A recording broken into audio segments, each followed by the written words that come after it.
The 10th season of Consider This is brought to you in part by From the Top, a national program showcasing the musical talents of young people. From the Top can be heard on KVNO Classical 90.7 each Saturday at 6 p.m.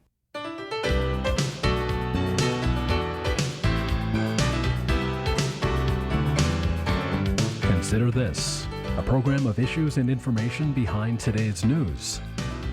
Once again, from the campus of the University of Nebraska at Omaha, here is your host, Andrea McMaster.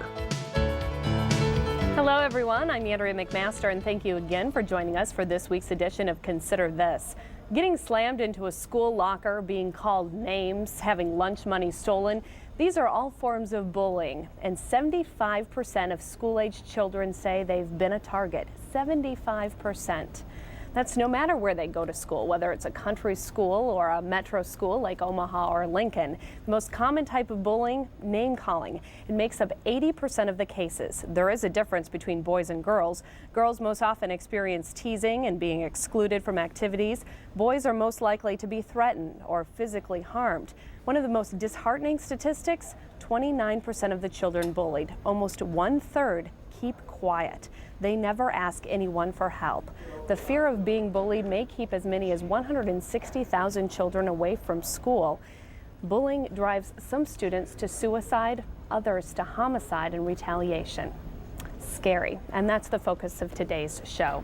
We have three guests with us that I want to introduce you to. Dr. Patricia Newman, President and Chairman of the Respect Program, and also Nick Zadina, who's one of the actors with an artistic director with the Respect Program. We're going to go into more detail of the Respect Program and what that is in just a bit.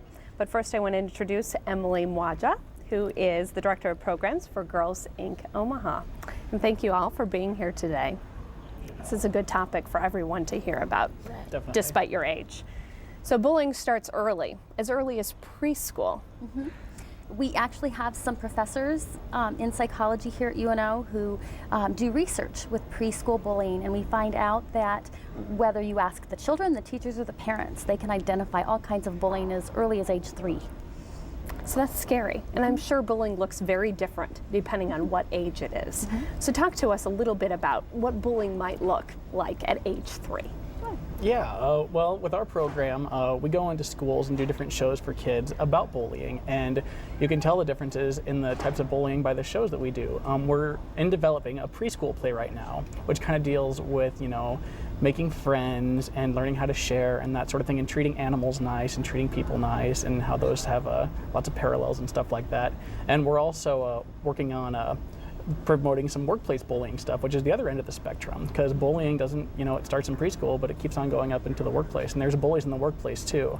And each of our shows, as you get older, with Fun and Games, which is our K-3 show, it's kind of, there's two parties going on, and you can't be his friend if you're going to be my friend, and that sort of thing, and it kind of deals a lot with relationships and how to be nice to people, just like the preschool play. And then we go into our 4 through 6 show, which is a really classic model of bullying, which starts with name calling and teasing. And it gets a little bit worse and a little bit more physical as the scenes go on until it ends up in a full-blown fight. And that's a guy bullying another guy. And then when you get into our junior high show, which is a girl bullying another girl, it deals with relational aggression. And that's with rumor spreading and cyberbullying and all of the girls being mean to other girls type of stuff. So it does cover a very broad spectrum depending on what age it is. Okay. Well, I think it might be a good time to see some of those skits that you do perform in the schools, because it gives us a really good grasp of what bullying might look like. Though Definitely. Maybe a little bit dramatized, I don't know, but an idea of what bullying might look like in schools. We have one that's called Spelling Out, and it's typically performed for the audience of 4th to 8th graders, as you mentioned. So let's take a look at that one. Chris has always been mean to me, and it made it really hard to pay attention in class. I mean, I was always worried about what he was going to do or say to me next. And sometimes Chris could really hurt people. Hi, Scotty. Hey, Kelsey. Chris. Hey, Scotty. Catch! Man, you are so weak. Can't you do anything right? Or Or are you rich kids too used to having everything being done for you, huh? Maybe you can get your special spelling coach to come catch for you? Or your mommy? Huh? Is your mommy here today, Scotty? You're just mommy's little boy, aren't you? Chris, just leave me alone. Be careful, Chris. Mr. Glazier will be here soon. You'll get in trouble again. Oh, big deal. Mr. Glazer is dumb. He has dumb rules. Hey, Scotty. Do you want to try to catch this again? Sure. Oh, man! You are so weak! Gotta be tough. Doesn't matter if you can spell 1,000,000 words in the world if you're not tough. And that's spelled T-O-U-G-H.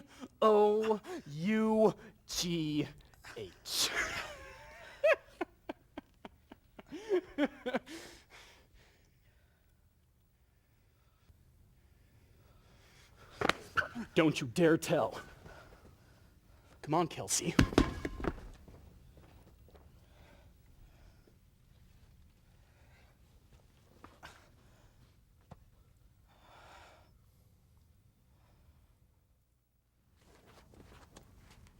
Oh my gosh! Scotty, are you okay? What happened? Guess. Chris, I can't believe it. I don't think I can take this anymore. I mean, I used to like going to school, but now I dread it. I know he's got it rough at home and everything, but knowing that doesn't make this any easier to take. I'm sorry, Scotty. I just don't know what to do. I mean, I've tried to ignore Chris when he acts like that, but that doesn't work with Chris. He just gets meaner and meaner until you do what he says or pay attention to him. I know you've tried to ignore him. I mean, I've tried to too.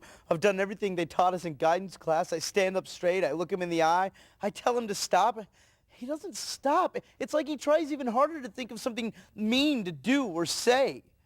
I don't think any kid can make Chris stop what he's doing. Well, maybe not a single kid, but maybe a bunch of kids together. I mean, if we all stood together, we wouldn't have to be afraid of the other kids laughing. Yeah, that might work. Well, at least then, if he did make fun of you, you wouldn't have to be so alone afterwards. That's the worst thing about it. Like, I always feel like nobody understands how bad I feel. I feel really alone. I don't think anyone should be able to hurt someone like that, or their feelings, or their things. And it wouldn't be tattling to tell a teacher what's been going on either. I think you're right.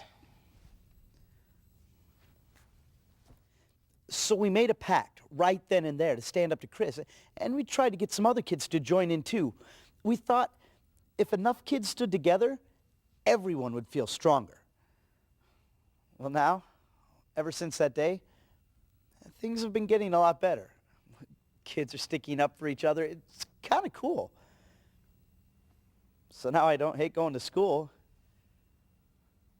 Chris actually fits in better. I mean, nobody laughs at him if he tries to bully me or if he picks on anybody else. And now that he's not so mean, Chris is kind of cool.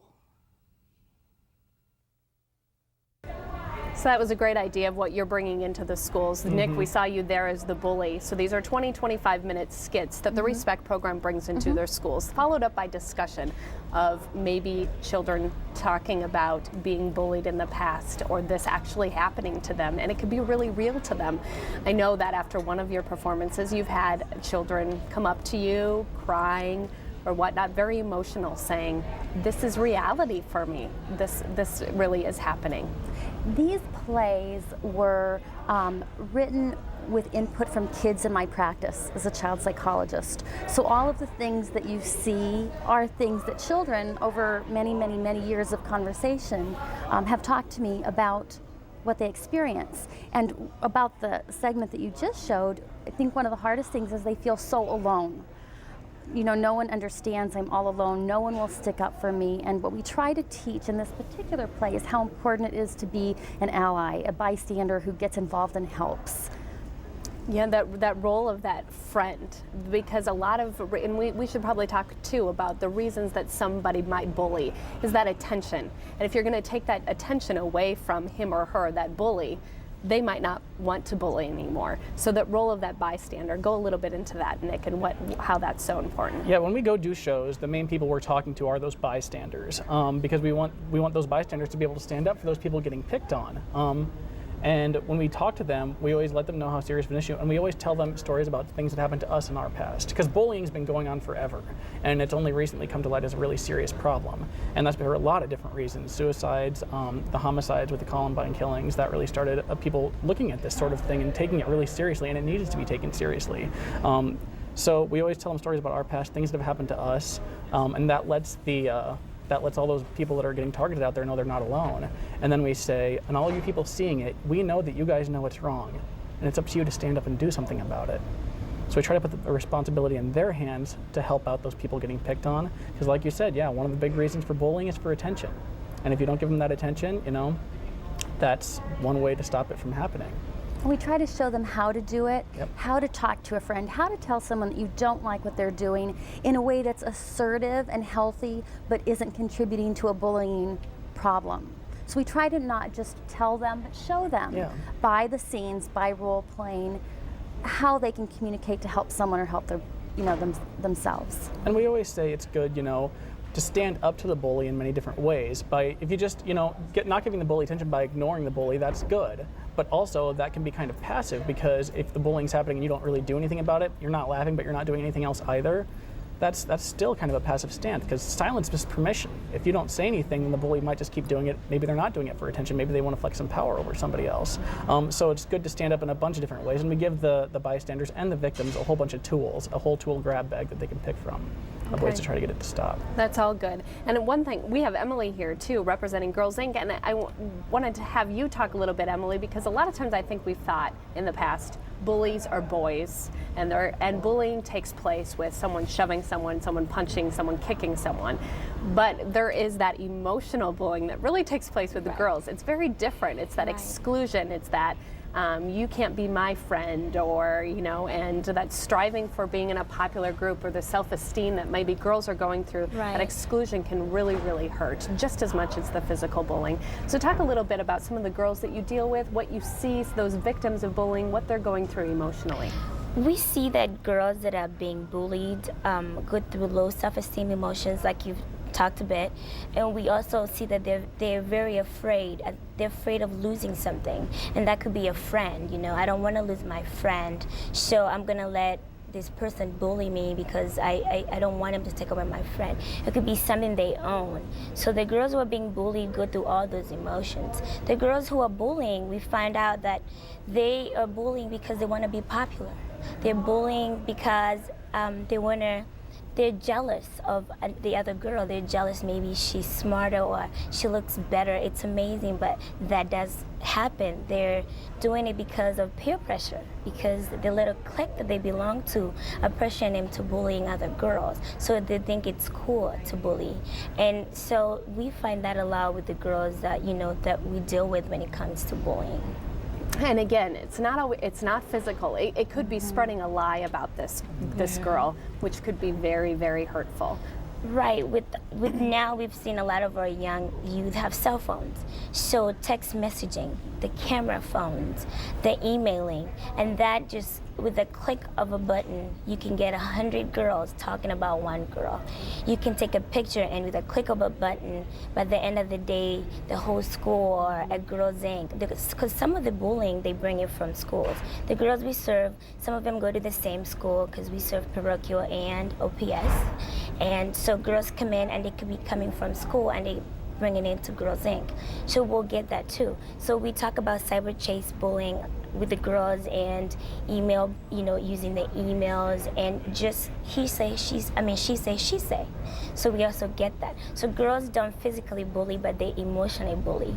And we also find out that girls do that, and that might be going on for a long time because there's no physical marks to show that the girls are being bullied, or they're bullying each other, or the bullies are bullying other girls. So we know that it might be going for a long time, and the girls who are bullying also are A students. They're leaders of teams or of clubs. There's no regular bully. There's no how a bully looks like, because it could be a girl who's your A student girl that's in your class, and you wouldn't know that she's the bully, but we also find that That's interesting, happening. because the teachers might think, oh, yeah, she's a good student. Right. She can't be a bully. Right. Right. It's only those students that aren't so good with their grades that are the mess-up Right. students. And it's So why we do some see that. It's why some kids tell us they won't tell. Yep. But the teacher likes Grace. So she wouldn't believe me anyway, because Grace is popular and smart and so forth. And we know that, kids learn to be bullied from the adults in their environment. They learn how to interact with people from the interactions that they've seen. And so if the way that you have learned to get control of the relationships in your life is through being manipulative or pushy or controlling, that's what they'll do, unless they've been shown a different way. We are just as concerned really about the kids who bully as we are the ones that they target and the bystanders, because we feel like they're trying to tell us something too. Well, and also, just reading some statistics on that, kids who bully middle school are likely to commit a crime later on in life. Absolutely. So it's important to take it serious at the beginning. And not only that, but the more that we look at lifespan kinds of violence in relationships, we see that there's commonality with animal abuse, bullying, child abuse, dating violence, intimate partner violence. And it makes sense if you think about it. If you think that this is the way you handle relationships at 3 and at home, then how are you going to do it with a friend or a boyfriend or a wife and so forth? So unless there's something that happens to educate and make kids more aware about how they can treat others and how they should expect to be treated, there's no reason to think that it would change. Bring us into the minds a little bit of a bully. Why they might be doing something. Is it a self-esteem issue? That's what we always hear. The research indicates not. Okay. A lot of the kids have a lot of self-esteem, actually. They're in positions where they're very successful in social relationships or academics and so forth. But what they do want, like probably we all want and we want our children to have, is some control of who we are in our environment. And to some degree, that's natural and necessary. We want people to have control and make decisions. But there comes a point when that line is crossed and you're getting control of your own life at the expense of somebody else, at hurting somebody else. And that, for some reason, those kids don't have those social skills. They haven't been shown a different way to respond, and they've been it's been reinforcing. What they've been doing has been working. So it continues. It's like you said, if it goes on for a couple of years and there's nothing to intervene, why would you change? And then it goes into adulthood. Right. You brought up a good point there, Emily, talking about the cyberspace and how that's making probably bullying just even worse. But at the same time, there's some tracking there. The words can't be heard, but tracking could be taken place online somehow by an adult supervision if necessary. Right. Definitely. Okay. Well, I want to also hear a little bit, Nick, from you to talk about when we're going to watch the next skit here in just a minute, but talk about some of the reactions that you've received from some of these skits, from some of these students, so make it really real to us. Well, every time we go to a school, it's a different school. And every school is a little bit different with a bullying problem. We go to schools in rural Nebraska, we go to schools, in, North Omaha, West Omaha, South Omaha. We go all over the place, and every school is different. And every audience, we try to get a feel for, kind of what they're experiencing and what they're dealing with. And as we do our shows, we'll see what we get reactions from. At the beginning of Spelling It Out, which is the clip you saw before, they're usually laughing at Chris in the first scene. And I play Chris, I play the bully. And the first scene is pretty funny. Chris says some really funny things, and he's joking around, he's making fun of Scotty, and it's all just kind of fun and games, and but so all the kids start laughing. And then in the next scene, it's a little more physical, and then in the next scene, it's a little bit more physical, and then eventually there's a full-blown fight scene where Scotty's walking to school, and Chris finds him, and he beats him up. And it's pretty violent. And we have gotten a large number of reactions from that fight scene. I'd say 90% of the time that we do that, the kids are dead silent. and they're worried about Scotty. They're worried about what they just saw. Sometimes they look to the teachers of like, why are you not stopping the fight? So we get all sorts of reactions from the kids on that, but we always address whatever reaction we have. And sometimes they're cheering. Sometimes they're really rooting for Chris on that. And we talk about that in the talkback. We don't ignore anything that happens during the show. During Scraps, which is Scraps the next one we're going to see. Yeah, during that one, the woman that we have playing the role of Michaela, Kay Vivian, is just mean. And when she says these things, as Michaela, you totally know how people would react to that. And we've had reactions from the audience where some girls are yelling up or like, cut her, hurt her. And then we also have other reactions where afterwards a girl will break down crying and say, that stuff happens to me every single day at the school, and nobody's helping me. And again, this is really helping to bring up discussion and get kids to talk about it. That's what the plays are for, to develop that empathy with the audience so that we can talk about it afterwards. Okay, well let's watch Scraps perform before 6th to 9th graders.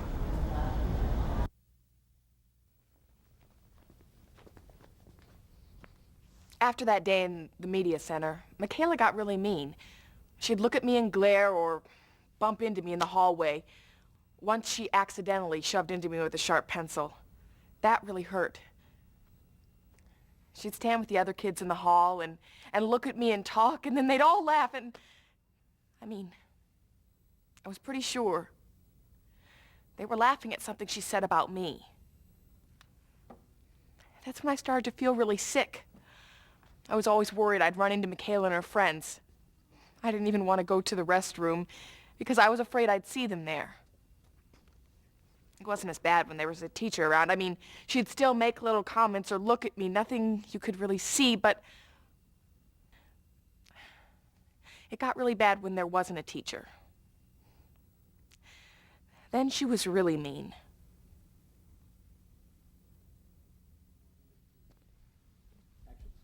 Looks like someone's been hanging out with Hannah too much. All of a sudden, you can't take a joke. Sometimes what you think is funny isn't funny to the person you're saying it about. Okay, whatever. Oh, hey, speaking of funny, hi, Hannah. Oh, Hannah, I didn't know. Didn't know what? That you're gay. That's what your shirt means, GAP, G-A-P, gay and proud. It does not. Leave me alone, Michaela. Or what? What, are you gonna cry? You gonna run and tell someone? Well, you better not, Hannah. Because if you do, you will never, ever have another friend in this school again. Ever. Oh, Hannah, I'm really sorry. I didn't see you there. By the way, remember that bracelet you gave me to wear? It's put together like crap. Piece of junk. Just broke right off my wrist. Wow, must have been like a Kmart special, huh? Let's go, Austin.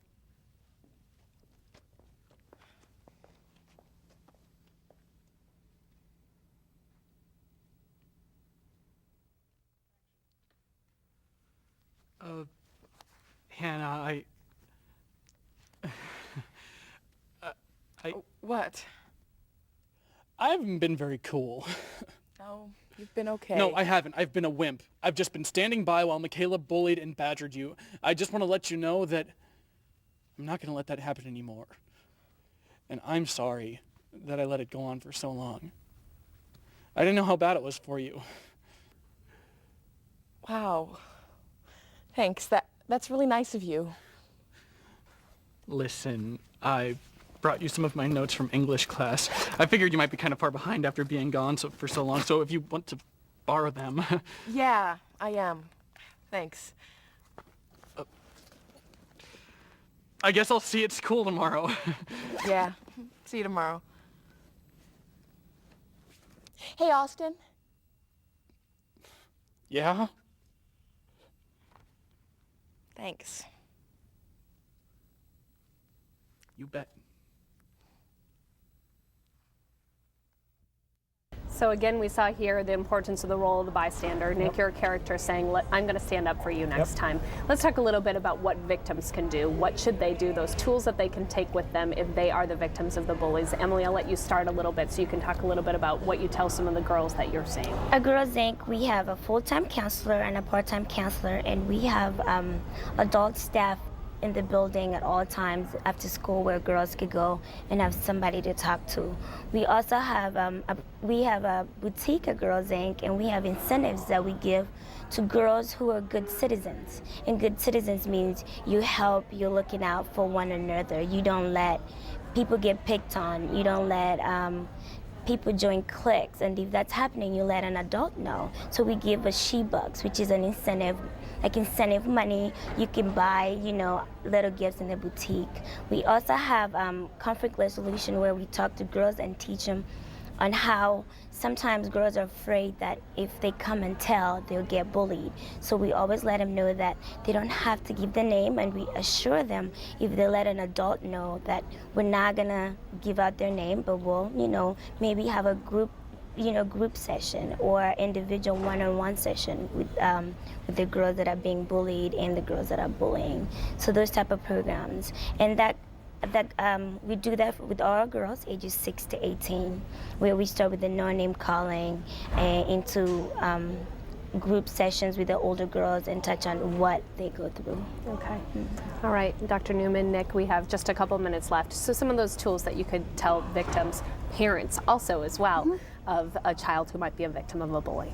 I think an important thing to know is that there's not one magic solution, and not to give up, and to make sure that you make time to, if you're a youngster, to know that you have a right to your own body, your own thoughts, your own stuff. And if someone's going over those lines, it's okay to get help. And for parents to realize that if their kids come to them, please make time to listen to them and help them problem solve, because whatever is happening, the child truly is feeling uncomfortable, and they need someone to listen and help them problem solve that through so that they can make a difference. I've heard some extremes, even some parents pulling their child out of a school because of being bullied. And there's ways to maybe handle a situation that might be extreme, but. Yeah, there's a bunch of different, like Patricia said, I would say not giving up is a really important thing to do. It's like she said, solutions aren't all easy, and they're not all going to work on every single day. But don't give up. If your kid doesn't talk to you about it, talk with your kid about it. Bring it up. And you don't have to make it a big deal. Just bring it up in the car one day when you're driving along. But talking with your kids, opening up that dialogue and letting them know it's not okay. Identifying the problem is the first step to solving it. So that's what I would encourage everybody to do. And be a good role model. Yep. Because your children will treat other people, and your students in your classes will treat other people the way they see adults treat other adults and children. So that's a real important thing to do as well. Whether it's in a marriage relationship or the friendships that the parents have.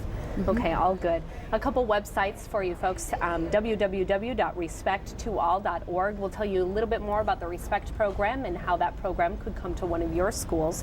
And also www.girlsincomaha.org. More information about their programs is on that website as well. Thank you all for joining us here today. We're appreciative of you spending some time and shedding light on this topic. And we're appreciative of you as well joining us for this edition of Consider This. We hope to see you next week.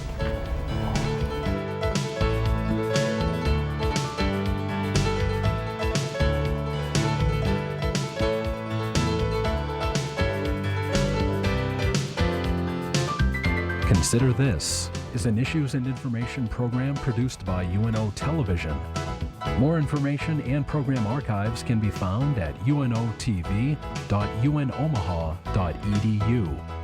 If you'd like to share your comments about this show, call UNO TV at 402-554-2516 during regular business hours.